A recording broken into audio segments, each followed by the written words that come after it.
Greetings, everybody, and welcome to the first in a series of 3 webinars, which are hosted jointly by the National World War II Museum in New Orleans and the Pilecki Institute in Warsaw.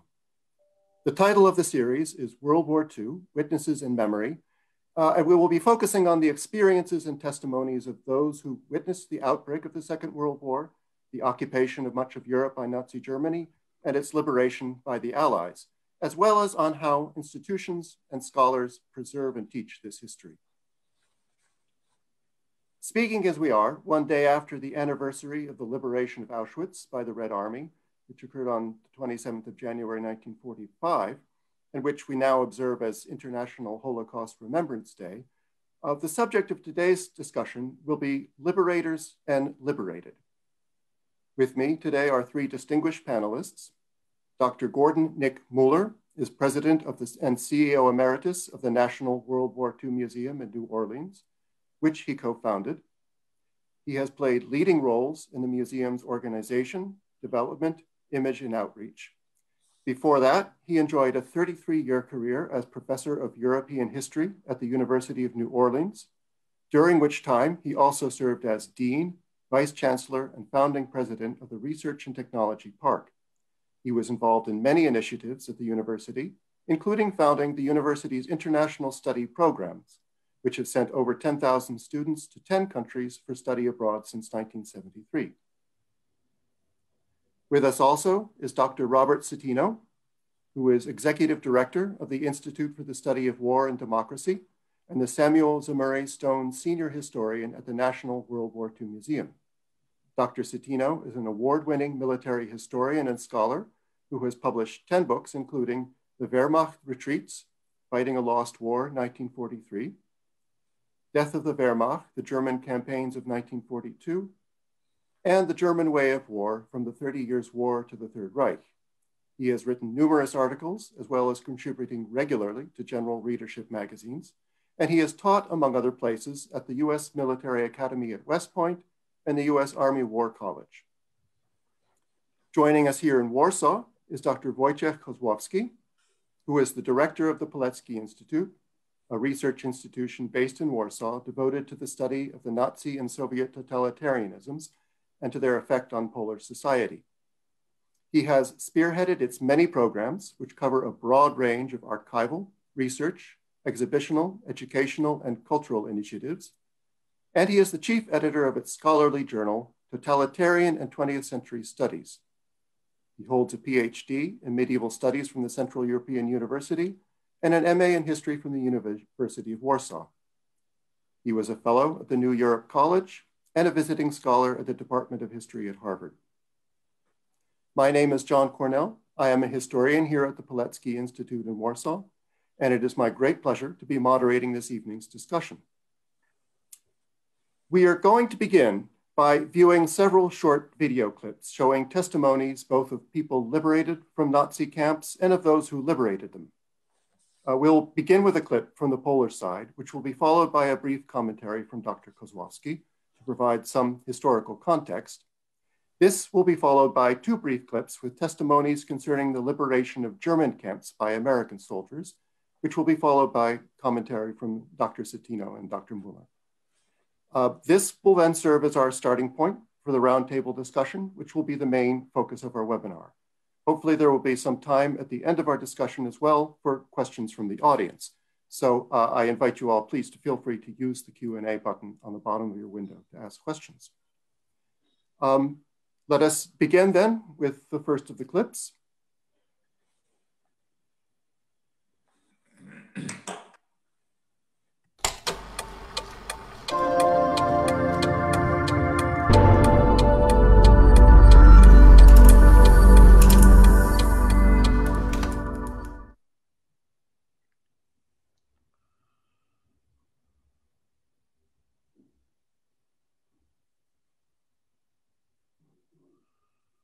Chyba parę godzin czekaliśmy, aż całkiem ucichła strzała i blady wybiegł przy nas cała autostrada przy barakach. Wybiegł do tej autostrady, patrzy, a spod lasu czołgi jadą. I przybiegł przerażony, Niemcy wracają, a to byli Amerykanie. A ja podbiegam, patrzę, białe gwiazdy są na tych czołgach. Ja mówię, Rysiek, to nie Niemcy, tylko Amerykanie, bo białe gwiazdy. No i wtedy wszystka dzieciarnia, tam było 5000 osób w tym obozie. Wtedy dzieci niektórych rodzin z nami biegły. Dzieci, młodzi i biegniemy tam naprzeciw tych czołgów. A ja z bratem trzymam się za ręce, piersi. Pierwszy czołg zatrzymał się, a to był jakiś oficer dowodzący. I mówi do mojego brata, no to siadaj, to wjedziemy do waszego obozu razem. A brat mówi, nie mogę, bo ta dziewczynka musi ze mną wsiąść. I zaciągnęli mnie na ten czołg i wjeżdżamy z bratem pod obóz. Oni tam kazali tam bramy otworzyć, tych strażników przepędzili. No i myśmy wysiedli. Mówię, a teraz na pewno głodni jesteście. A na końcu tego całego łańcucha czołgów były wagony z żywnością. I tam było wszystko. I kiełbasa suszona, i szynka, i chleb biały amerykański, i jajka, ser, wszystko było. I nawet czekoladki, no i ciastka dobre. Więc możecie wszystko jeść i sobie zabierać tam do bagażu, co chcecie. I myśmy, brat czapkę zjął, jakieś tam czekoladki, ciasteczka. Ja też do kieszeni, pomarańcze, tam jeszcze bułeczki, coś. No i oni mówią, idźcie i zaraz wracacie, to jeszcze sobie weźmiecie stąd. Rodzice zadowoleni, bo wreszcie wszyscy się najedli. I tam ci wszyscy, którzy z nami uciekali, zaczęli zapisywać, gdzie kto chce jechać po wojnie. Czy kto chce tam zostać, czy wyjeżdżać. No i ja i brat krzyczeliśmy, że my chcemy do Ameryki. My do Nowego Jorku, do Ameryki. No i zapisali nas tak. I myśmy tam czekali. No to trzeba było za 2 lata czekać. Czekaliśmy na ten Nowy Jork, a ja się w międzyczasie tam zapisałam do szkoły. Do takiej szkoły polskiej, ale gdzie uczyli po angielsku. No i tam obiady dostawaliśmy, było bardzo fajnie. No ale myśmy chcieli do Ameryki. W końcu ojciec dowiedział się, że jest takie zebranie. Polscy oficerowie przyjechali tu na to zebranie i będą to zebranie prowadzić i chcą z Polakami porozmawiać. I ojciec poszedł na to zebranie. Właściwie brat i ojciec poszedł na to zebranie. No i ci Polacy, taki pan Chlebowski, pułkownik Chlebowski z Krakowa, namawia ojca. A ojciec nie mówił, że był legionistą, już od razu by tu zamknęli. Słuchajcie, dostaniecie mieszkanie za darmo. Pan świetną posadę zostanie. Ojciec też nie mówił, gdzie pracował. A pracował w wywiadzie. No. I w końcu ojciec przychodzi, no zmieniłem zdanie. Już nie jedziemy do Ameryki. A ja już trochę po angielsku mówiłam, starałam się, żeby jak najszybciej znać dobrze angielski. No, nie jedziemy do Ameryki, jedziemy do Polski.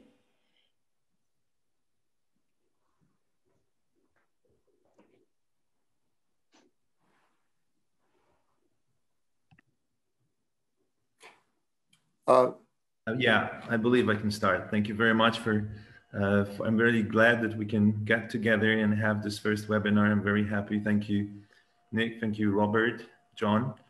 I was thinking how to start this little commentary to what we have just heard, which is a clip from our Witnesses to the Age Great Digitalization and Video Making Program.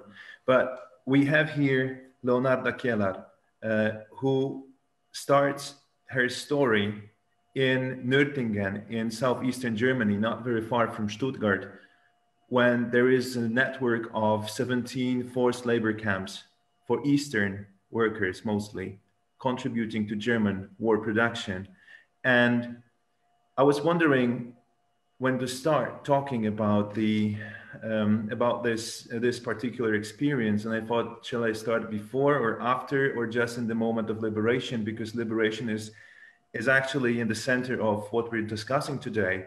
And I thought, let's start with the moment of liberation, because it made me symbolically think in terms of, I think everybody knows that, the Forrest Gump movie.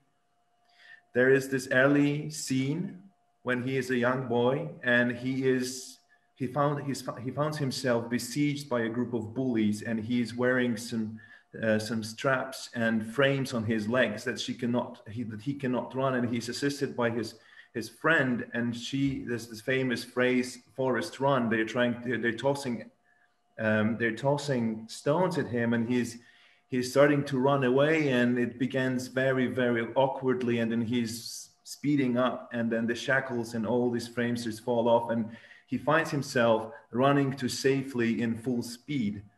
And this connected to what I have just heard with Leonarda and all these kids that are actually leaving or going outside the camp, and they are running towards this line of tanks.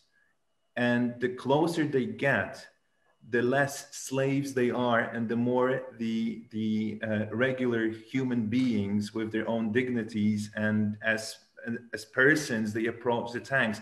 And what happened to her is that when she arrives at the very first tank and she meets the commanding officer, we don't know who he was, but they were pretty sure that there were white stars, not red, which she knew very well from before in her life. So at the moment she's invited to actually ride on this tank, she becomes a part of this victorious march when she is no more a slave. She's actually the one who is liberating the others. She's coming back with her brother back to the camp, but in a completely different form, as a completely different person. And I thought this is a very powerful experience, because the question comes, what she was liberated from.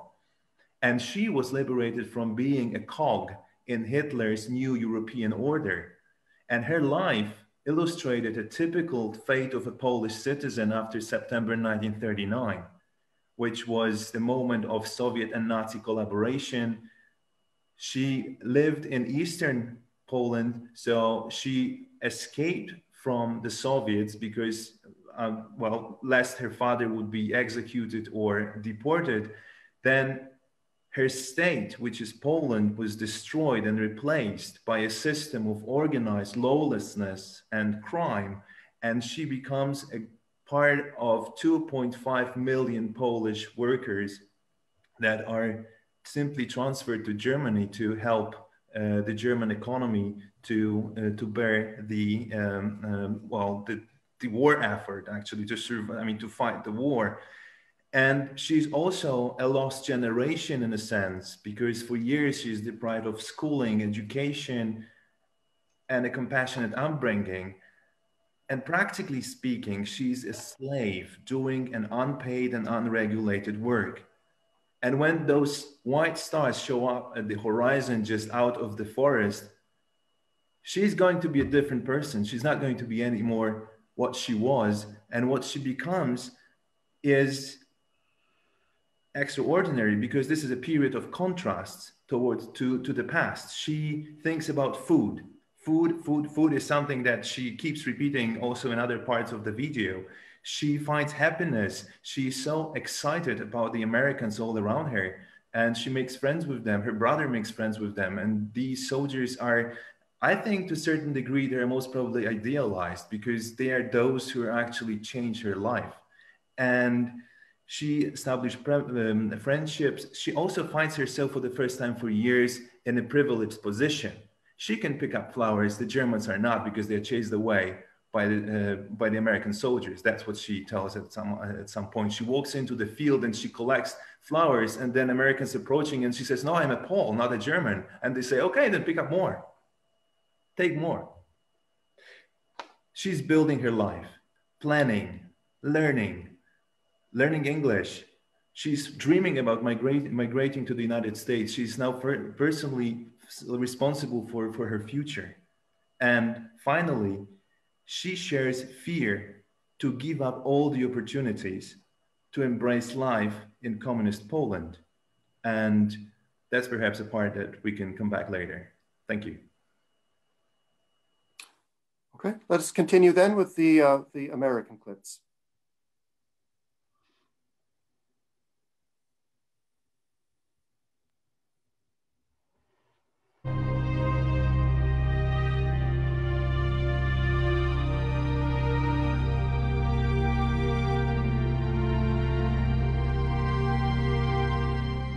It was that spring day in April when I walked through those gates, and I saw in front of me what I now call the walking dead. I saw human beings that had been beaten and starved and tortured and so maltreated. I just couldn't understand it. There they stood in front of me. I backed up and I said to myself, my God, what is all this insanity? Who are these people? What have they done that was so terrible that would cause anyone to treat them like this? And I knew on this day that I had seen the face of evil.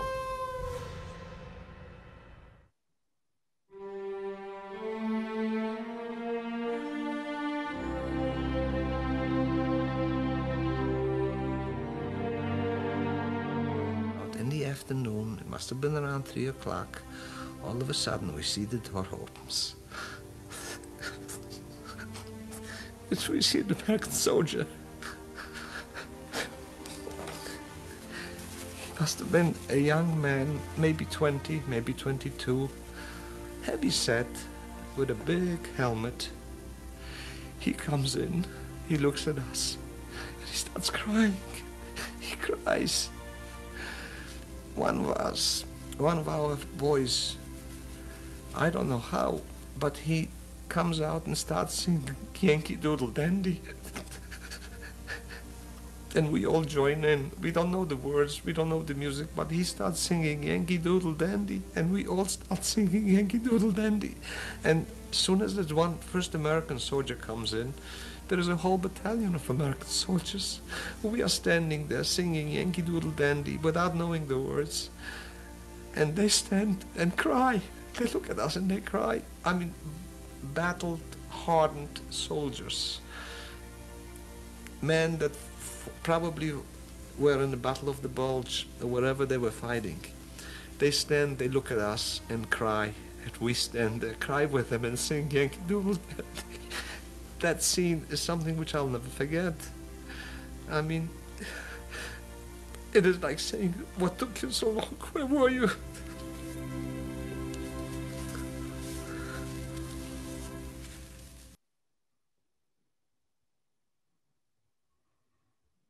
I think I'll start because the two went in the order of Leon Bass and then Max Durst, and then I'll have my colleague Nick Mueller pick up from there. I was really fascinated with the clip that Wojciech showed and commented upon about a woman who had a fairly decent life until the tides of history washed over her, first from one direction and then the other. And she became really a kind of had a migration on the path of terror, and eventually was saved by the arrival of U.S. tanks.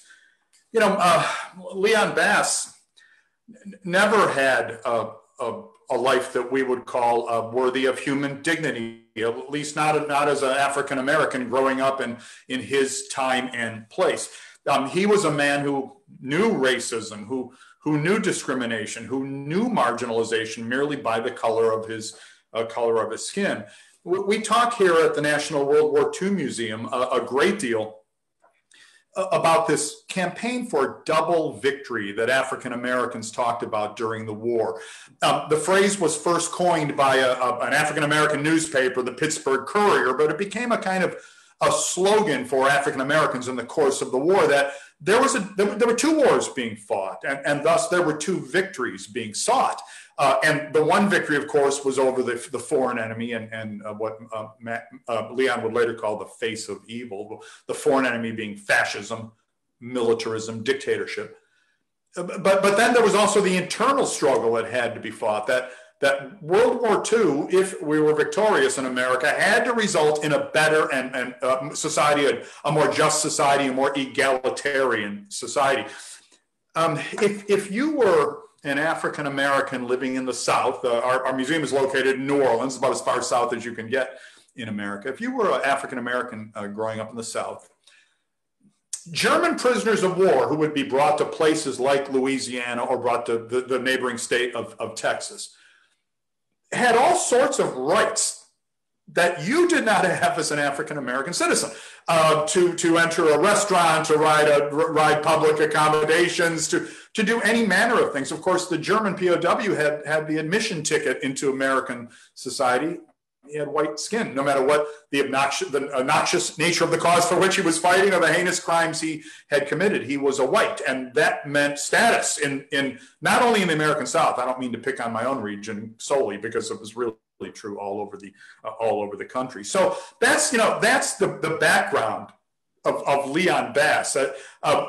One of our founder, you've heard Nick Mueller introduced as one of the founders of the museum. The other, of course, is Nick's very good friend at the University of New Orleans, Dr. Stephen Ambrose. And Stephen Ambrose famously said that the United States fought a war against the greatest racist in history. That, of course, would be Adolf Hitler. But the irony of it is we did so with a segregated army in which there was seen to be something inherently wrong with that, blacks and whites mingling together in the same space or doing the same jobs or benefiting from the same from the same liberties.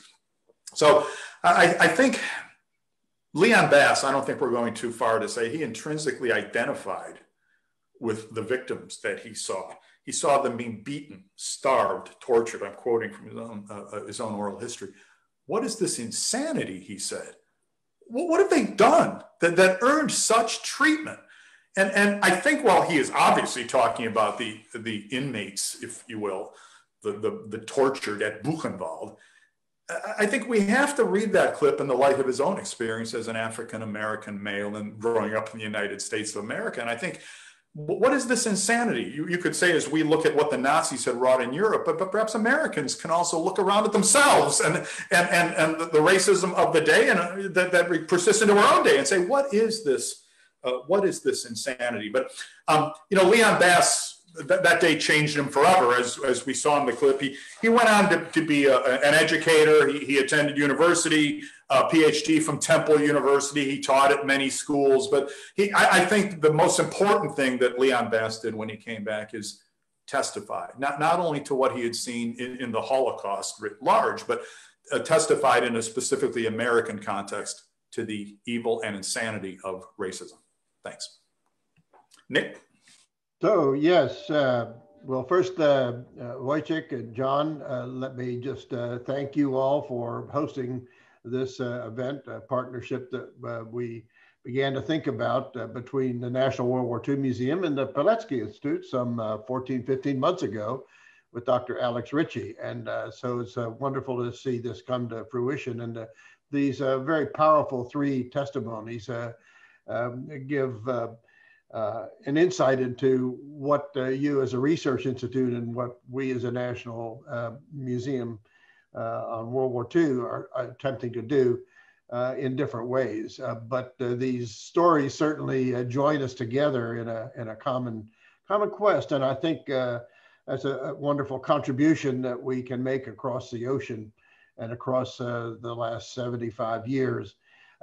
Just a word for our audience, the National D-Day Museum was founded 30 years ago in ideas like these that brought Steve Ambrose and I together. And 10 years later, we opened the National D-Day Museum. And that grew into, by demands of Congress and others and World War II veterans, into the expanded mission to tell the story of all of World War II, which was a daunting task for a couple of historians. You can imagine it was not mandated by Congress at that time and when we began. But the mission now is to tell the story of the American experience in World War II and why the war was fought, try to help visitors understand that and how it was won and what it means today. And what it means today is what brings us to the subject of our panel. And because what it means today has to do with the legacy and the meaning of the war. So for future generations or this generation, what did it mean after all to have lost some 65 million people in the course of that conflict? And how do we as Americans try to extract the meaning and the legacy of that war. And I should say that the D-Day Museum and the World War II Museum is founded, as the Pilecki Institute is, fundamentally on Steve Ambrose's original 1,200 personal eyewitness accounts of veterans of D-Day. And now we have some 10,000 oral histories of veterans of the war and every theater of the war, the Pacific and Europe. So we do have in this last pavilion, the Liberation Pavilion, which is coming out of the ground right now as we speak. It is that part of our mission that talks about what it means today. And for our museum, it's important, as those two testimonies would suggest, from Leon Bass and Max Durst, is for us, it's how Americans encountered the moment of liberation at the end of the war. And it means something different from the American side than, of course, the experience of Poland and Eastern Europe. So we are focusing on the moment of liberation from both the veterans, the soldiers who opened those camps, and the survivors. And the Max Durst story is one of the most compelling. I mean, when I saw that first in 2002 at the Shoah Foundation out in California, I mean, it just brought me to my knees, and it still does every time I see it, how he felt and what it meant to him at that very moment. Singing Yankee Doodle Dandy while the American soldiers are standing there just crying in front of him. And that's the emotional source of our narrative in the Liberation Pavilion. And his final words, "What took you so long? What took you so long?" I would just like to toss in, Nick, if you don't mind, with a shout out and a thank you to our good friends at the Shoah Foundation for allowing us to use that in this program. So, I mean, we understand that that we do not treat as the experiences on the Eastern Front and the Polish experience, but we are trying to understand the public memory of the United States as we experience the war, and that is the approach of the narrative of our museum and the foundation of our post-war memory, where our museum takes position that the great legacies of the war for not just America, but in fact the world in a way was transformed by our commitment as emerging as the leader of what we used to describe as the free world. Our commitment to freedom and to democracy and to human rights. If you try to say, what does it mean today? We think those are the big takeaways from World War II today. And they will remain the big takeaways 100 years from now or 200 years from now. And the rule of law. And so Max Durst conveys that joy of freedom and liberation gained, and the freedom from fear, which Roosevelt talked about before the war. The four freedoms were animated his foreign policy and his war aims. And then after the war, you have the United Nations and Eleanor Roosevelt in '48, the Declaration of Universal Declaration of Human Rights, which I saw at your Solidarity Museum, still has a very powerful impression and influence behind the Iron Curtain in those years. And so we want to commemorate that too in the Liberation Pavilion so that our visitors will understand what those survivors and liberators felt at the moment, and hopefully get our visitors into that moment. Thank you. Thank you. Thank all three of you for wonderful commentaries and very, very moving clips. I thought maybe we could begin just by talking a little bit about the effect that the discovery of the camps had. For the American and British publics, it came as quite a shock to discover the camps. and to see this horror. And it was something that they had not really understood or realized before that.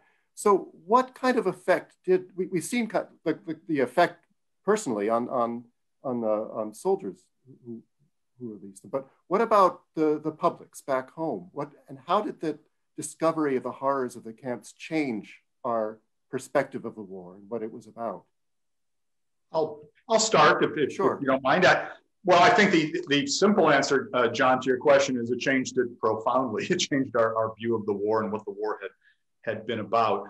It was perhaps easy while World War II was being fought to say, oh, this is just a new version of World War I. And World War I was a new version of the wars of national liberation in the 19th century, of the Napoleonic Wars, that war is war and war is hell, and it's all very, very bad.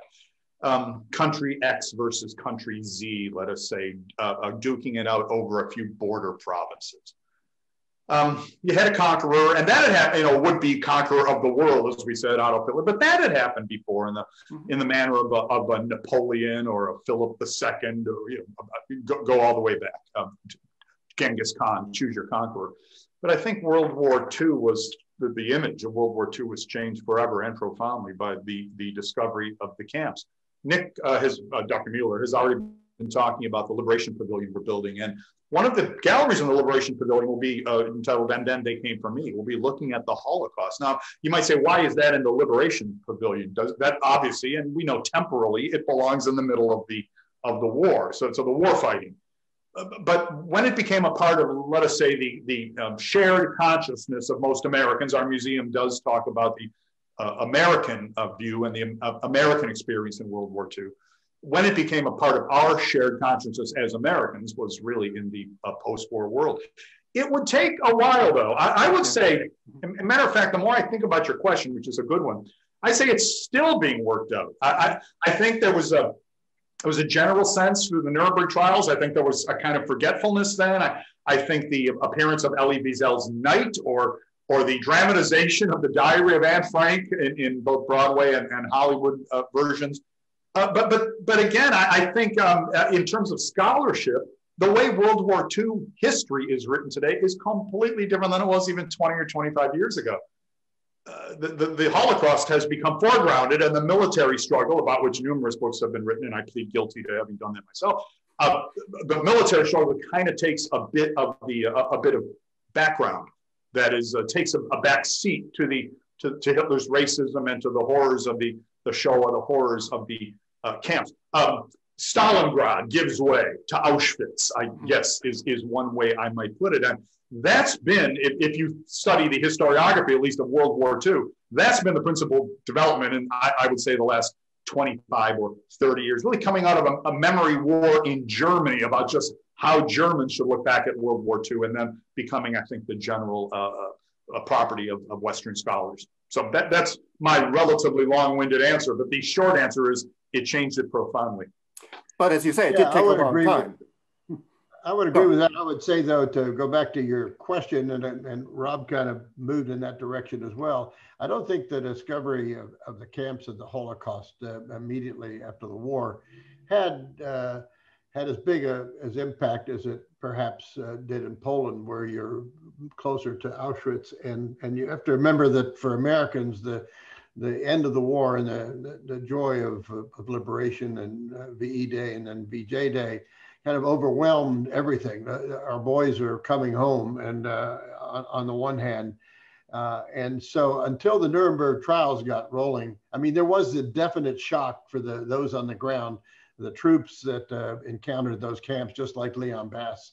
And there are many other stories of just a tremendous shock of how anybody could do this to human beings. I mean, this terrific organized murder on such a scale that was definitely a shock to Eisenhower, to the generals, and of course famous photographs of him making everybody come in, and cameramen and the press taking pictures so that nobody will ever forget it, because he said somebody will try to say it didn't happen if we don't record it. So there was that at the beginning, but then that got overwhelmed, I think, in public memory until Nuremberg trial started. And then, as Rob said, the Anne Frank story in the 50s started gaining some traction with young people and everyone really around in our country. But it was really, I think, wouldn't you say, Rob? I think the documentaries in the 70s that also came to Europe on television that had really opened people's minds. So Nuremberg and then Anne Frank and then the documentaries began to change public memory and America's experience of the Holocaust. And it became part of the public narrative as a justification or a legitimization of why we fought. We were training our troops with war films. War training films to say we were fighting fascists and we were fighting against evil. We were training our people to think that. But you have many World War II veterans said until we got to the camps, we didn't really know. We thought we were fighting Germans. But when we got to the camps, we knew why we were fighting.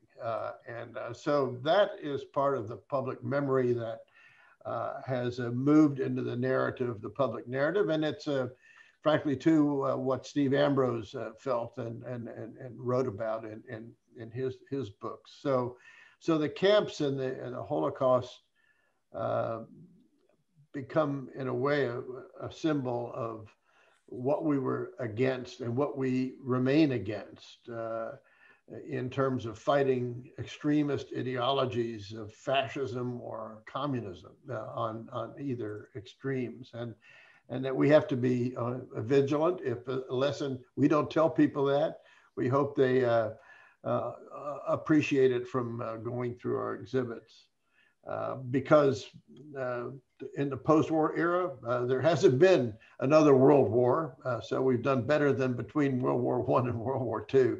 Perhaps not perfectly, but World War II is held in memory, I think, by this museum as a struggle of freedom and democracy against authoritarian racist regimes and ideologies. And we have to be vigilant to protect against that. Maybe let me just take a little different approach to your question. I mean, I think it's a quite a complementary here because basically from what we hear about the response and reaction among the American soldiers opening the camps and witnessing what they have seen, this actually brings me to the core of our meeting, that is the power of witness. Because of course, and that's part of our research at the Institute, that we're trying to pursue an agenda in research about what the Polish government in exile and what the Polish agencies on the ground here in occupied Poland were doing for about informing the entire world about what was going on in German camps.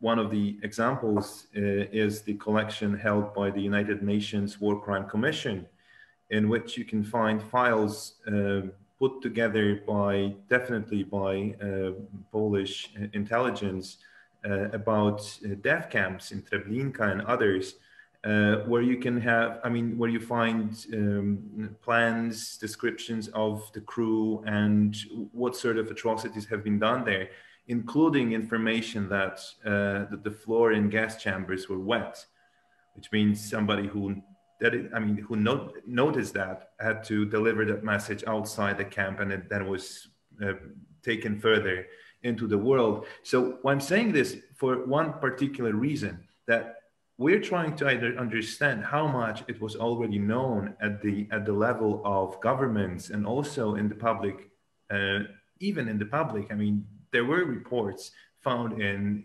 magazines, in newspapers, but it doesn't really matter as long as you have people like Leon Bias just entering the camp and seeing it with their own eyes.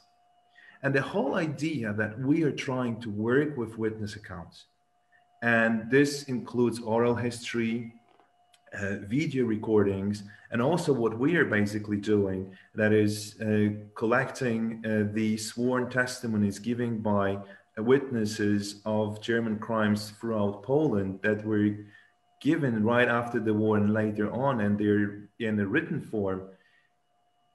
I think this is a game changer in the sense that it's not enough to have a report. It's not enough to have a description, even made by a very talented and skilled journalist. You have a witness, and what he saw, it's very difficult to deny. You mentioned, Nick, about that you know, as long as you have witnesses, then nobody can deny what happened. And this is partially so important also in the Polish context, when we want to go beyond just general understanding that all the atrocities that happened that were caused by the Germans happened in the camps. Well, they happened outside the camps as well, and we have witnesses about that too. And this is one of the reasons why our institute puts so much emphasis on bringing to the light witness accounts of different sorts and of different origins. If I may say, it's a curious thing that there was so much information known by the Allied governments about the camps, about the atrocities that were going on. There was. And yet they were very reluctant to let any of that out, to inform the public of what was going on. They felt that people simply would not believe it. And of course, there are the stories of Jan Karski talking in Washington, and his interlocutor saying, I can't believe what you're saying. Well, he's not a liar. I'm not saying he's a liar. I'm saying that I cannot believe what he's saying. And so is there, to some extent, is there something about how it's just impossible to understand, to believe this until you actually enter the camp yourself and see it with your own eyes? I think that's correct.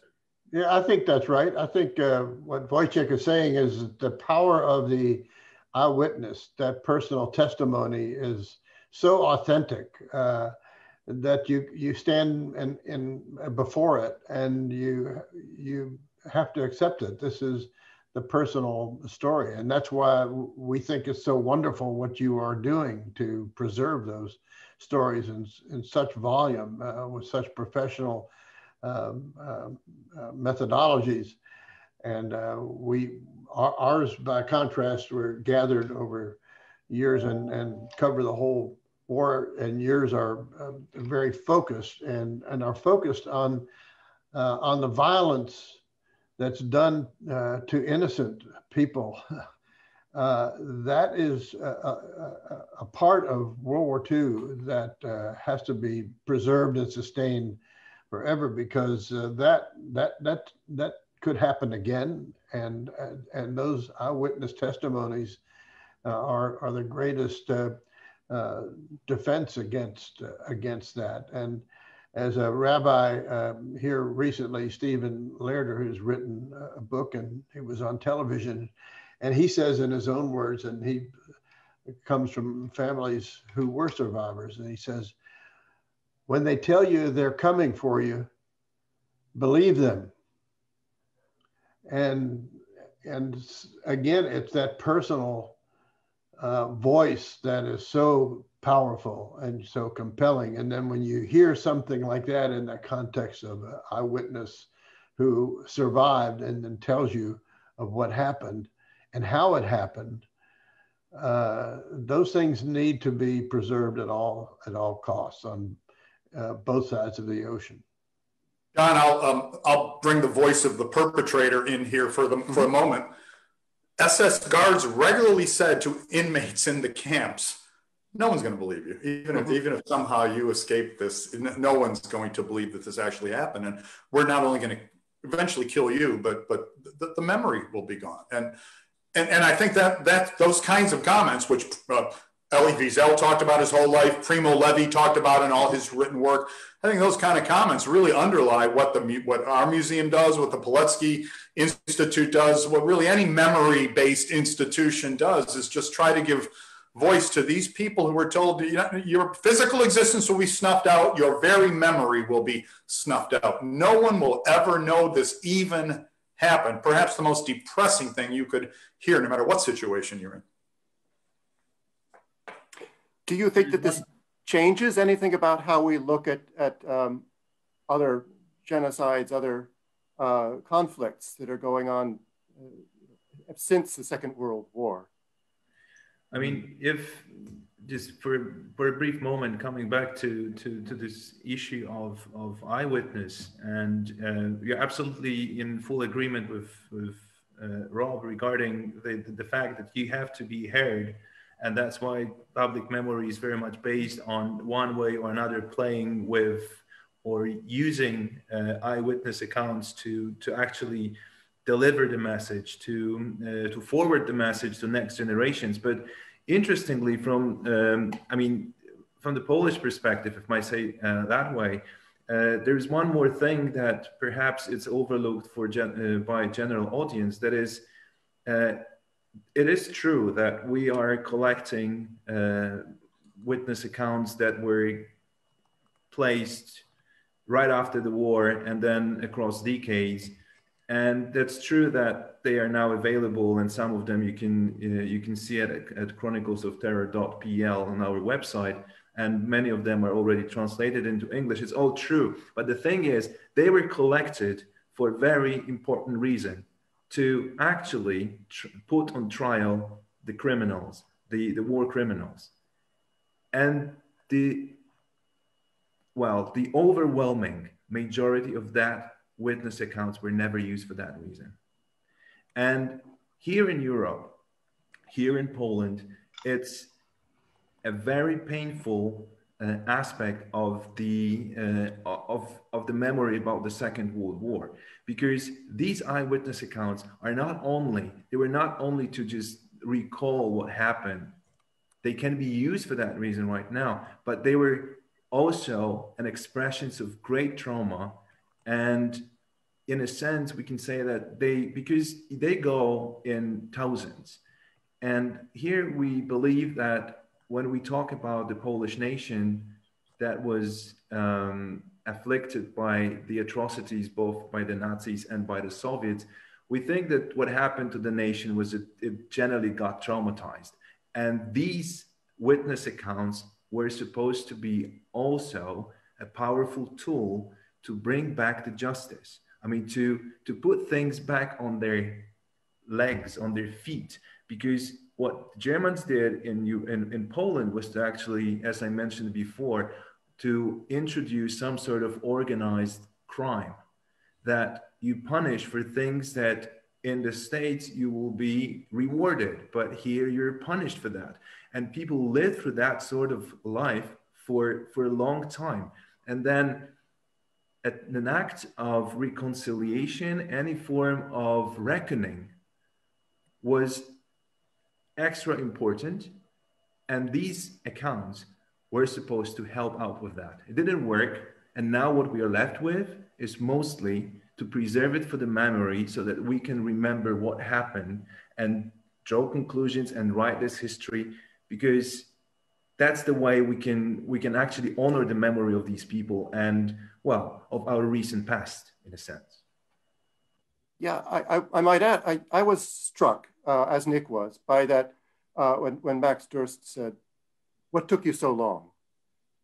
And as you were saying, Rob, it took decades for any of this to come out. Primo Levi, Wiesel were not listened to at all. Primo Levi could not get his book published. Why does it seem to take so long before people are able to look back and see the horror for what it was? And is there any chance that that will change, that we'll see things for what they are? John, if I might, I think I do need to interject maybe at least a bit of a tone of disillusionment on my own part, because we're talking about the Holocaust has come out, it's well known. And of course, we're all educated people here, and we know that the Holocaust occurred, and we just something of its contours. But you know, there's a great deal of research and public opinion polling in the United States of young people who have not the slightest idea of exactly what we mean when we say Holocaust. I mean, I think our museum, and maybe all museums, are working under two kinds of time pressure. For us, the passing away of the cohort that fought World War II is going to require a fundamental shift in our priorities and our self-image and in our activities. But we're also, fighting that battle against the loss of historical memory in general. World War II ended roughly 75 years ago today. When I was a child growing up, I was born in 1958 in Cleveland, Ohio, in the United States. There was a war that was 75 years old, and it was the Spanish-American War. And I can tell you that, we didn't really talk about it all that much. There are a handful of episodes. Teddy Roosevelt, Rough Riders, San Juan Hill. I think I'm done. That was probably what we knew about the Spanish-American War. Now, I don't think World War II will ever quite be consigned to that box in the historical, memory museum. But it's 75 years is a long time in our society, drenched in media and current impressions and always seeking something new. And that's the one thing that I think we also need to talk about. There may be a scholarly community that says, of course, the Holocaust. The broader public may be in danger, at least again, if some of these articles and polls that I see have any veracity at all. There may be some danger that we're losing that today, particularly, I would say, amongst young people. I don't always want to pick on young people. They're doing wonderful things, but it's just the society they live in. Henry Ford said, history is bunk. Unfortunately, Americans seem to have kind of internalized that over the years. I'll just say that. And I would say that, unfortunately, on the one hand, it's fortunate that we've gone 75 years without a world war. Unfortunately, war, the absence of war, you begin to forget why wars happen. And in this case, one of the most violent periods in all of human history, as Rob says, begins to fade from memory. And people can't even remember if it took place, young people in this century or last century or the 19th century. So the education is a challenge, and museums and research centers can't do it alone. And that's why these kinds of programs are so vital. And racism runs deep in Western societies and in Asian societies for centuries. So, and extremism and violence and organized murder in the name of religion or race has happened before in other parts of the world, but never on the scale. I think that's the scale of this thing, which was so horrific, of the Shoah, that has had such a deep and penetrating influence. And it's our job to try to preserve the memory of that on a especially from the point of view of the individuals who were witnesses to it. We're not a Holocaust museum. We talk about the course of the war, and we talk about the Holocaust in the context of the war, in the end of the war. And yes, it's pretty well established that our leaders knew more or less the terrible things were happening, but as Wojciech said, how can you believe something going on that scale? There was sort of a built-in skepticism about it. It couldn't be as bad as it was, and that was a big shock to our generals and soldiers when they encountered it. But is there hope for the future?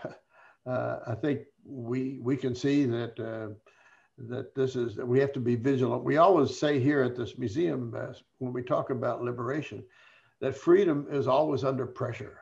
It's always under pressure, and we have to be vigilant. And the testimonies of eyewitness accounts who can shock us into appreciating where extremism can lead to.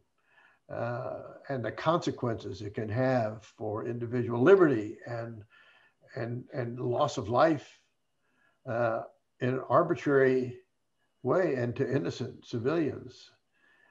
They can tell that story or witness to that story better than a museum, more effectively than a museum.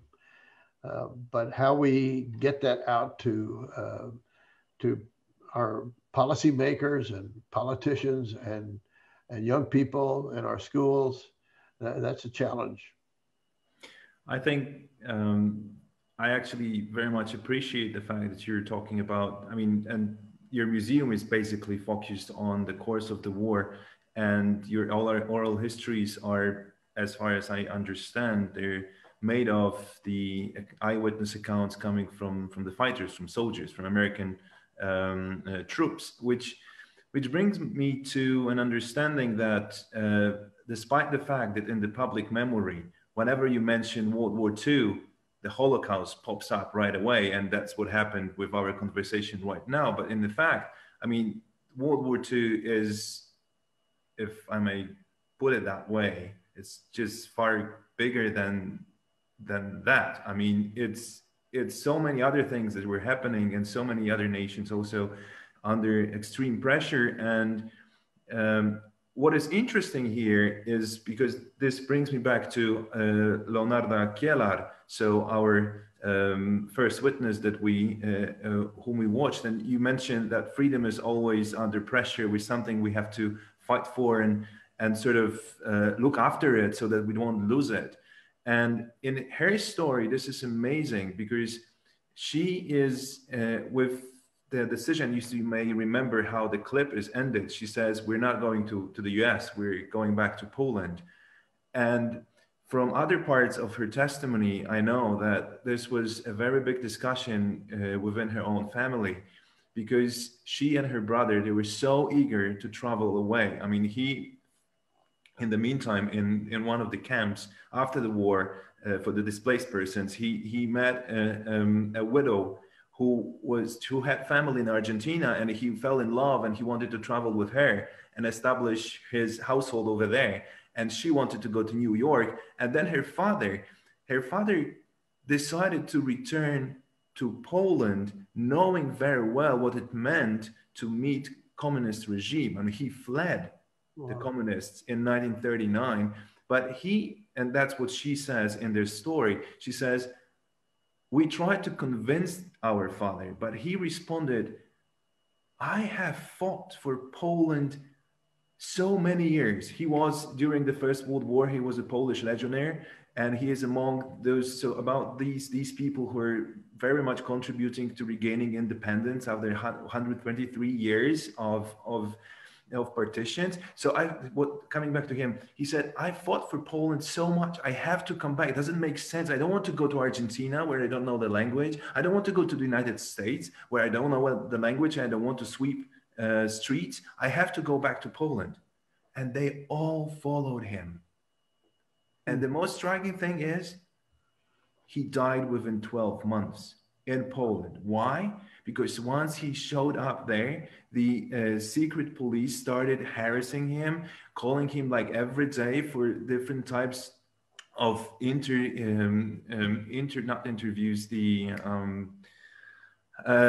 questioning. Interrogations, exactly. So that's what, and his heart didn't just take it. Within 12 months, he was gone. And her brother tried to escape once from that Poland. He was caught. He was put to prison for 2 years. He was he left the prison, and within a few months he died. Heart attack. Her daughter died by just jumping into the river, and her mother soon also died out of exhaustion, meaning her body was completely exhausted after years of malnutrition and everything that you want to have. She was left alone. And that was the pride. I mean, the moment that she decided to follow her father, also so much weight into the future that she stepped into. She never traveled to the United States. And as a symbol for that was the moment that they were returning home from Germany to the Polish border. And guess what? They were returning in an American car that was presented by one of their American friends to them to travel back home. they made only to the Polish border, and then the car was confiscated. Most of their belongings were taken away. They were only allowed to take 2 suitcases and get on the train and get back to Poland, after supervised by the Soviets. That's why the freedom is always under pressure. That's why these stories had to be heard from the beginning to the end, to have the idea what happened and what sort of challenges these people faced. I agree. Okay, we are at the hour, so I think we should probably start to take some questions, perhaps. I have one question, I think the one at the bottom of the list here. How can I continue to honor these memories and share this knowledge with young school children I teach? Do you want to talk a little bit about educational outreach programs that we have in our institutions?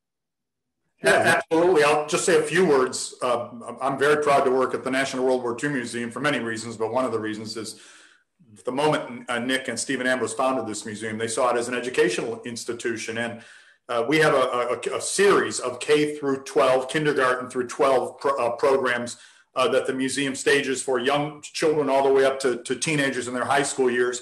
We provide high school teachers with a curriculum that we've worked out and vetted and curated very, very carefully. We think it's a top-notch curriculum, lesson plans, everything that a high school teacher, for example, would need to teach sections on the Holocaust or World War II or Hitler's foreign policy or what have you, whatever we think is important in World War II. I am currently also the head of our Institute for the Study of War and Democracy, which we feel is, we envision as having that foot in the higher education camp too. So I would urge everyone out there who's listening, if you have any knowledge, personal experience, artifacts, documents that you think would be enlightening, and in particular enlightening to young people, that you approach your nearest museum, or perhaps contact us, or if you're in Central or East Central Europe, contact Wojciech and get in touch and see if you can put those artifacts or documents or memories to good use in the educational mission. And I would say that we have a teacher institutes that we run every summer for teachers from across the country. We used to be able to subsidize and pay for those teachers to come in for a 1 week intensive learning with the curriculum materials, but we've also invested almost $20 million in building the Hall of Democracy with a library and media platforms, a World War II Media and Education Center that's just sort of getting up and running to do what you all are doing. You're posting so many of your, Wojciech, your transcriptions and your stories online, and you're way ahead of us. We only have about 700 or 800 of curated oral histories out of 10,000.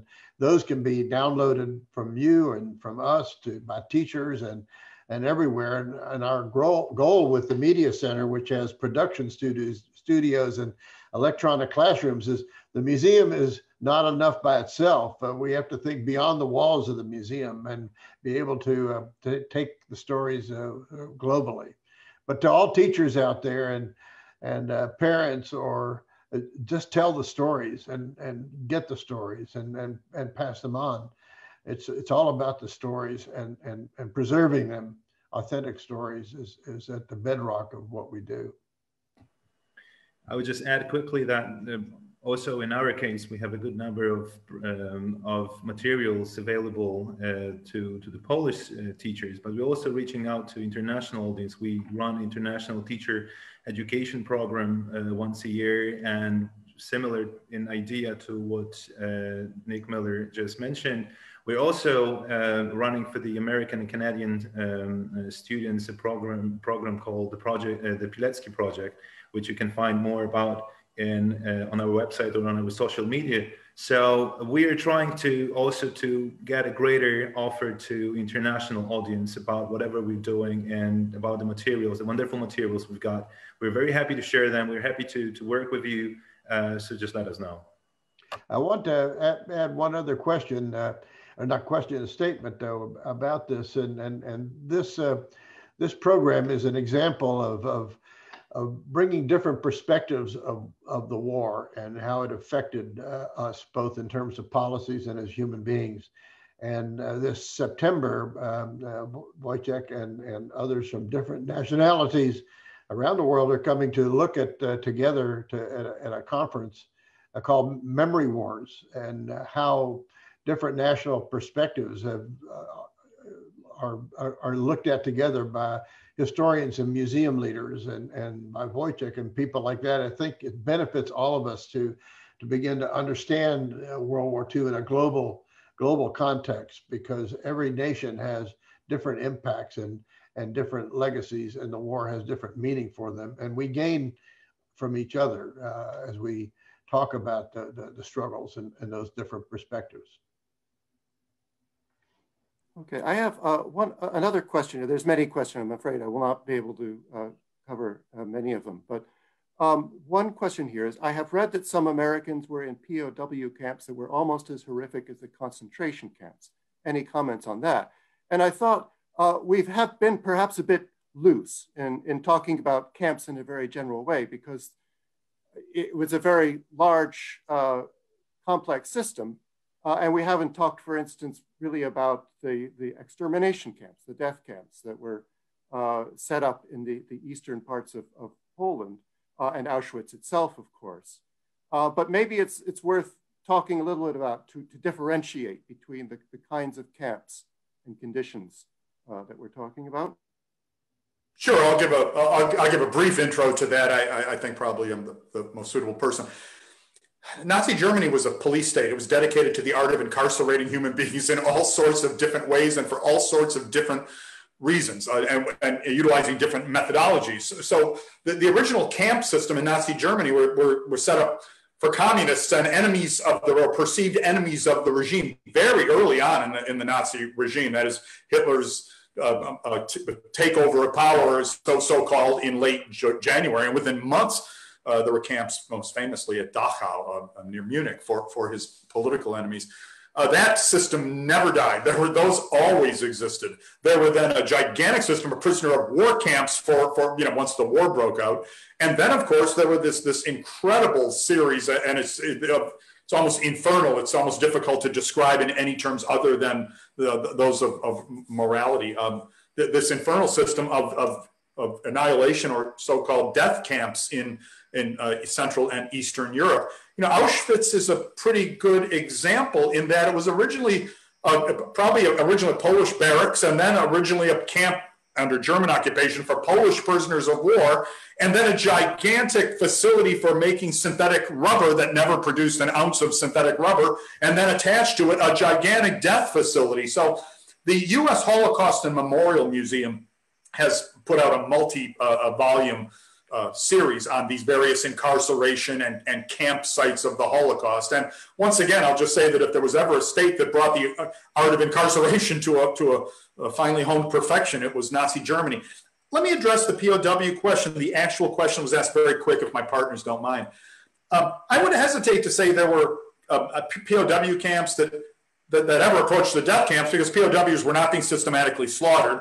There probably were POW camps that came to resemble concentration camps, in that if you had a particularly cruel commandant or a particularly cruel cohort of SS or SA guards, if you're being beaten, I don't think you say, well, this is a prisoner of war camp. It's not a concentration camp. If you're being beaten or systematically starved or abused, or there's no heat in the barracks in the middle of the winter.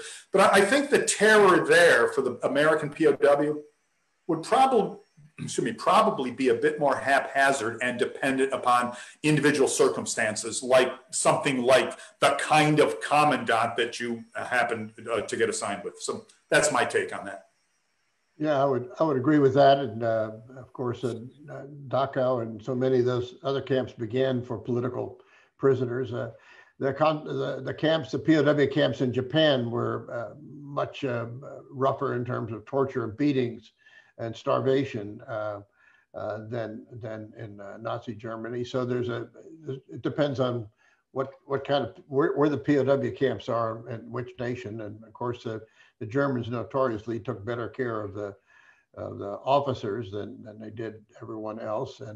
And we have stories of one story, Glenn Jostad. We were just Rob and I were talking about him the other day, and he was being transported to Moosburg from from another camp in northern Germany, Meusburg, near Munich, and was being literally carried by his fellow veterans, and thought that the day he was liberated was going to be his last day alive. And so he was part of that long march of POWs. So, but you do have to differentiate when you talk about the camps and even the internment camps in China. We have some liberation stories there, which are equally wonderful and joyous, and where they felt the breath of freedom with the airborne troops dropping out of the air to liberate the internment camps, which were not anything like concentration camps or the death camps. Let me just add one point to that, because you're absolutely right that POW camps should be differentiated also in terms of racial ideology that the Nazi Germany followed. I mean, the Western countries and people there were actually and happily used by the Germans to exchange for the German prisoners. Whereas in the East, and this is particularly the case of the Soviet prisoners of war, who died in millions after 1941 invasion of the Soviet Union, because the POWs there were the camps were established only to keep their people there and make almost no use. That means they were just left there with no water and no food, and they just simply starved to death. And that's a completely different approach that we can see in the Western countries. And additional just remark that we learn also from our patron, Witold Pilecki, who was a volunteer to Auschwitz, to the Auschwitz camp. What we learned from him is that the first gassing trials, I mean, the ways how to kill many people in one time in a small area, was actually performed by the Germans on the Soviet prisoners of war. I'm glad you brought that into the discussion, Wojciech. If you hadn't, I wanted to enter it as well. We really do need to differentiate between the German war in the West and the German war in the East. Yeah, and also I think to highlight in the kind of hierarchy of camps, that at the very bottom were the death camps and the camps like Auschwitz that served both purposes. And Auschwitz was a horrible place for Polish political prisoners, and many died there. They were supposed to die there. They were told when they came, you will never leave here except through the chimney. But still, at the end of the war, 97% of those who died in Auschwitz were Jews, yes. Jews that had been sent through the gas chambers. So there's a certain hierarchy of camps, and certainly at the very bottom were the death camps. Absolutely. Well, I think that I think we finished our time now, and we'll have to close for now. But we hope that everybody who has come to listen to this will come once again to our next webinar. And I'd like to thank the three of you for helping, for speaking, and for your wonderful commentary. We'd like to thank you, John and Wojciech, for your leadership and continuing suggestions of doing more things together like this. And we look forward to the next two webinars. I know Rob and I are very, very excited about it, but we kind of exist for these kinds of exchanges. And we are in the memory business, I guess, all of us. We are the memory.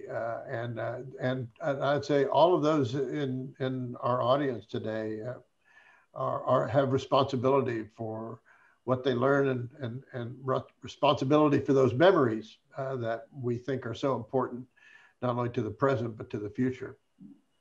So we're inviting you for the part 2, which is already scheduled for March 23rd. And we're going to talk about witnessing the outbreak. So we still remain within the business of memory, as you said. We're talking about witness accounts, but this time we're going to talk about the outbreak of war and how it was remembered. And I believe this is going to be as fascinating, if not more, we don't know, as we managed to do it today. We will prepare videos, and I hope to see all of you there. And I'm very grateful that we could have this opportunity to get together and discuss these things across the big lake. Thank you.